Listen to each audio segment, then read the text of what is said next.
Back in 1795 in Seenhamland, here in Newbury, a group of local magistrates got together to solve a crisis.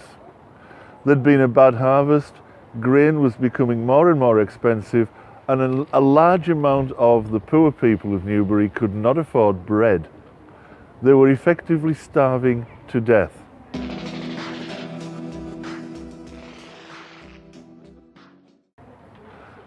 At the time, the regulations related to poor relief weren't sufficient to make up for the fact that bread was so scarce, and so the local magistrates in 1795 in the Pelican pub decided that they would link relief payments to the price of grain.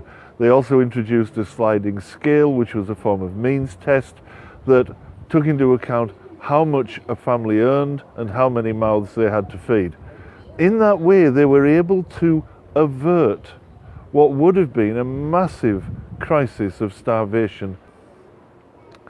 Not everybody saw that as a good thing, though. In fact, there was a Royal Commission set up in 1832 which described it as a method of maintaining perpetual poverty. The argument was that if you give the indolent, the undeserving poor free bread, which is what they thought welfare, as we would call it now, relief as it was termed then, was, they wouldn't work. That tied into Thomas Malthus's concern about the Malthusian curve, which is the idea that population will increase until it outstrips the supply of available food. Then we have famine and a culling of the population. David Ricardo was a political economist at the time. He spoke of what we now describe as the poverty trap. The idea that there is a point where benefits outstrip the lower rung of the career ladder. And certainly it's something that's regularly discussed now, where if a person has to take a cut in their income in order to start at the bottom of a career ladder, they often are unable to do so, and that's what we now call the poverty trap. The 1832 Royal Commission also pointed out that the people who really benefited from this system were the employers.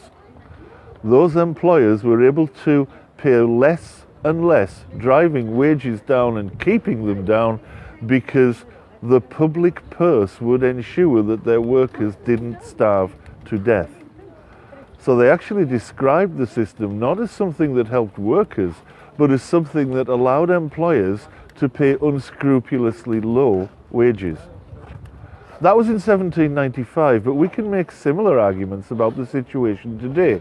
If you take, for example, working tax credits, all that we have is a situation where large employers like Tesco, for example, who employ many, many people and who actually have recently announced vast profits, are paying people at such low wages that they need their income supplemented by the public purse through tax credits. So actually all that is happening is the taxpayer is subsidizing Tesco's wage bill. The same can be said for workfare, where people who may well have paid national insurance all of their lives are now denied job seekers and unemployment until they agree to work for nothing, and people are actually sanctioned and their wages are taken away unless their unemployment benefit is taken away unless they accept workfare. Funnily enough, Tesco's employs workfare. They've actually laid people off while they're employing workfare. Again, all that we are doing as a taxpayer is increasing the profit of large companies who make enough already at the expense of the ordinary person and to the very real detriment of the people at the bottom of the pile, who actually in many ways can be thought of as little more than slave labour. That's why many of us on the left absolutely oppose both working tax credits and workfare. There should be no need for working tax credits, and workfare is just slavery by another name. That's why many of us think this system ought to change. If you agree, if you think that this system really ought to change and is actually just mirroring that system that was brought in 1795 here in Newbury, then help us do something about it. The next chance you get, vote Labour. I'm Stuart Sorensen and this is Left Eye View. If you found this video interesting, please like and share this video. It'll really help me get this brand new leftist channel off the ground. Thank you very much.